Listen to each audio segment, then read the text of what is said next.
Good morning students. How are you बेटा? Fine. बेटा अपना भी रिवीजन का दौर चल रहा है ना।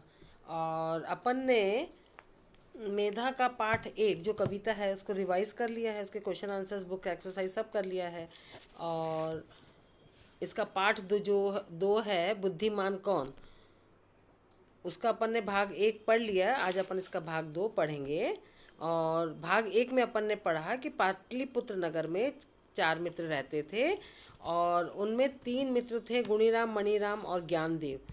उन्होंने बहुत सारी पढ़ाई कर रखी थी, बहुत सारी विद्याएं ले रखी थी और इन पर उन्हें बड़ा अभिमान था, घमंड था कि हम इतने पढ़े लिखे हैं। लेकिन उनमें सामान्य बुद्धि की कमी थी। और जो चौथा मित्र था बोधिराम, वो बहुत अधिक पढ़ा लिखा तो नहीं था लेकिन व्यावहारिक ज्ञान उसमें बहुत था। तो एक बार चारों मित्रों ने विचार किया कि चलो विदेश चलते हैं और वहाँ से धन इकट्ठा करके लाएंगे। तो चारों मित्र यात्रा पर निकल गए और जब वे जंगल से होकर जा रहे थे तो रास्ते में उन्हें एक शेर मरा हुआ मिला, पड़ा हुआ मिला। तो उसके सारे अस्थि पंजर सब बिखरे हुए थे। तो उन्होंने विचार किया कि चलो इसको अपन इसकी हड्डियां जोड़ करके इसको वापस जिंदा कर देते हैं। तो उन्होंने अपनी विद्या का प्रयोग करके उसको पुनर्जीवित कर देते ऐसा सोचा। लेकिन उनमें से जो बोधिराम था उसने कहा नहीं नहीं, अभी ऐसा मत करो, ठहरो, है ना। तो गुणीराम ने अस्थियों को सही क्रम में दिया, मणिराम ने अपनी विद्या का प्रयोग किया और उसके ऊपर मांसपेशियां जमा दी और चमड़ा लगाकर शेर का रूप दे दिया। ज्ञानदेव उसमें प्राण डालने के लिए तैयार हो गया। तभी बोधिराम ने कहा ठहरो, ऐसा मत करो, तुम लोग अपनी विद्या के प्रभाव से शेर को जीवित कर रहे हो, पर कुछ तो विचार करो कि इसका परिणाम क्या होगा। वह शेर जीवित होते ही हम सबको मारकर खा जाएगा। और इसके बाद अब क्या होता है अपन अगले इसके भाग दो में पढ़ेंगे, है ना बेटा। यहाँ तक अपन ने पढ़ लिया था।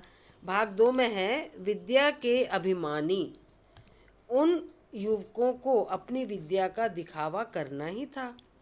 उनको बोधिराम की बात नहीं, उन्होंने बोधिराम की बात को नहीं माना।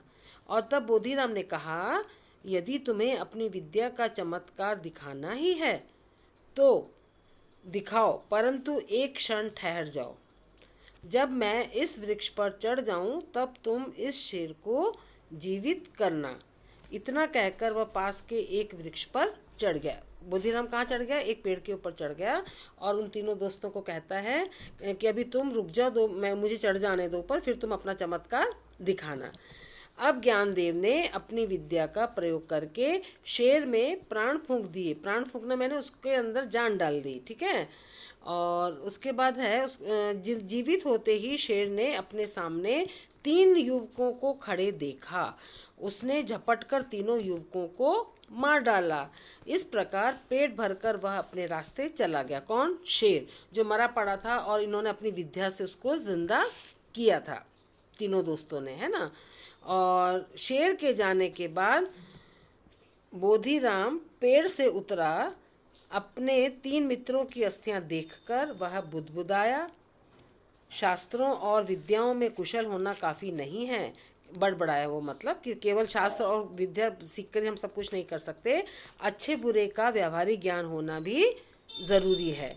विद्या में शक्ति तो बहुत है परंतु उस शक्ति का बुद्धिमानी से प्रयोग करना आवश्यक है।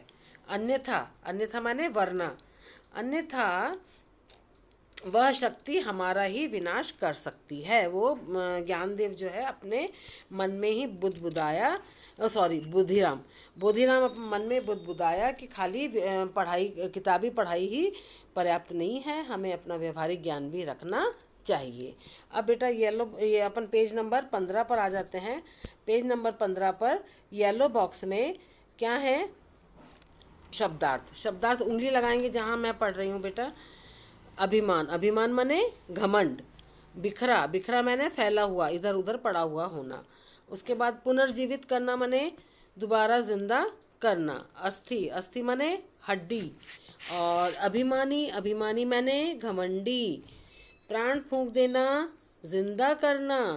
और अन्यथा मैंने नहीं तो, वरना, है ना। विनाश, विनाश मैंने बर्बाद करना, नष्ट करना। तो ये शब्दार्थ भी आपके हो गए। अब ये प्रश्नोत्तर है बेटा। प्रश्न 1, ये मौखिक प्रश्न है ना, आपको कॉपी में लिखने हैं।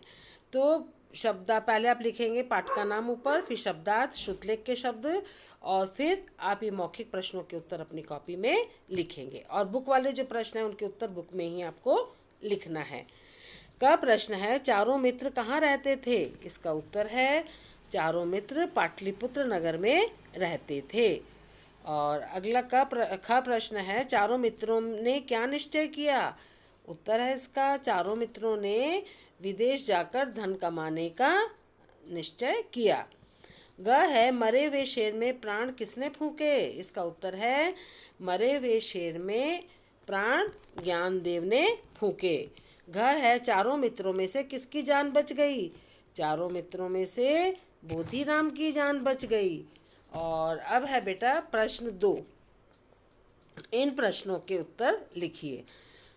ये आपको बुक में लिखना है। क है, चारों मित्रों के नाम क्या थे? उत्तर है इसका, चारों मित्रों के नाम थे गुणीराम, मणिराम, ज्ञानदेव और बोधिराम।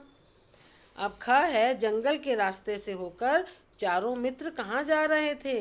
जंगल के रास्ते से होकर चारों मित्र विदेश धन इकट्ठा करने जा रहे थे। इसके बाद है ग वाला, शेर को जिंदा करने की बात किसके दिमाग में आई? इसका उत्तर है, शेर को जिंदा करने की बात किसके दिमाग में आई? तीनों मित्रों के, है ना, गुणीराम, मणिराम और ज्ञानदेव के दिमाग में आई।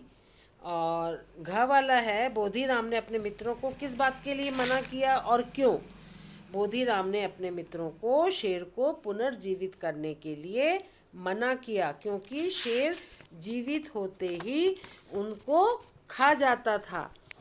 और उसके बाद है अंगा प्रश्न, शेर के जीवित होते ही क्या हुआ?